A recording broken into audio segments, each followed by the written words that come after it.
St. Luke, the evangelist, is often portrayed as an artist because he gives us the most detailed portrait of the Blessed Virgin Mary. Luke wrote 2 volumes. The first volume is the Gospel of Luke, and the second volume is the Acts of the Apostles.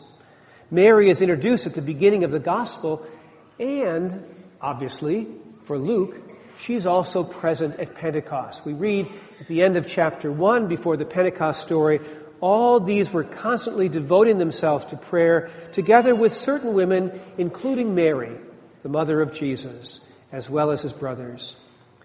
So in the Gospel, the angel Gabriel said to Mary, "The Holy Spirit will come upon you, and the power of the Most High will overshadow you. Therefore the child to be born will be holy. He'll be called the Son of God." That begins the Gospel, and the beginning of the Acts of the Apostles parallels that story. On the 50th day, the day of Pentecost, suddenly from heaven there came a sound like the rush of a violent wind. The power of the Most High will overshadow you. And all of them were filled with the Holy Spirit. The Holy Spirit will come upon you. And they began to speak in other languages as the Spirit gave them ability. So we have this image of Mary being overshadowed with the power of the Spirit in the Gospel. Now the church receiving this power. All of them, Luke tells us, were filled with the Holy Spirit. So like Mary, we are given an invitation. And like Mary, we are urged to say, "Yes, let it be done to me according to your word." So we might imagine that if we are filled with the Holy Spirit, then we too, like Mary, are pregnant. We're called to give birth to the Son of God in the world.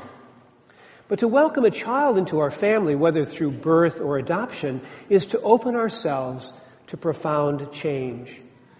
We might think that our identity comes from what distinguishes us, what separates us from other people, what differentiates us from one another. But just look at any young person who becomes a parent. Our identity is shaped by the others in our lives. Our identity becomes not what makes us different, but what we have in common, what binds us together. In the beginning, God created by separating the light from the darkness. And then God bound them together in relationship, day and night, evening and morning.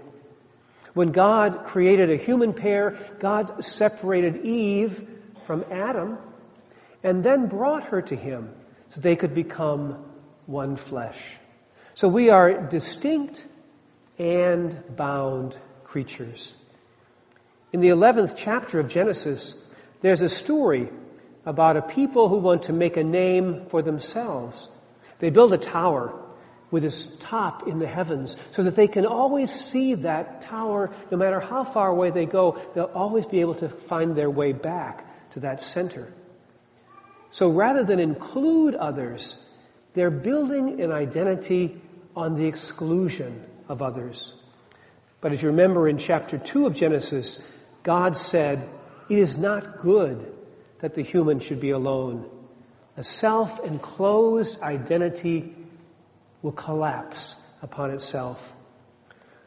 Pope Francis, actually Cardinal Bergoglio, in a very brief speech, probably 4 minutes, that he gave to the College of Cardinals before they went into the conclave, in a speech that probably got him elected, said this: "When the church does not come out of herself to evangelize, she becomes self-referential and then gets sick." So God confused their language. They were scattered all over the face of the earth. They called that place Babel. And now God is gathering a new people, inviting us to take on a new identity. As Jesus said to his disciples in the gospel, "Those who love me will keep my word, and my Father will love them, and we will come to them and make our home with them." Because we have opened ourselves to the outpouring of the divine Spirit, we discover that the Spirit gives us the capacity to speak to others in a language they can understand.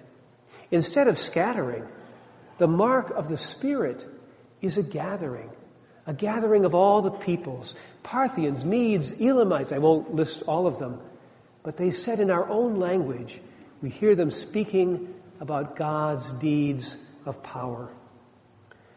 This openness to include the other gives us the possibility of hearing one another.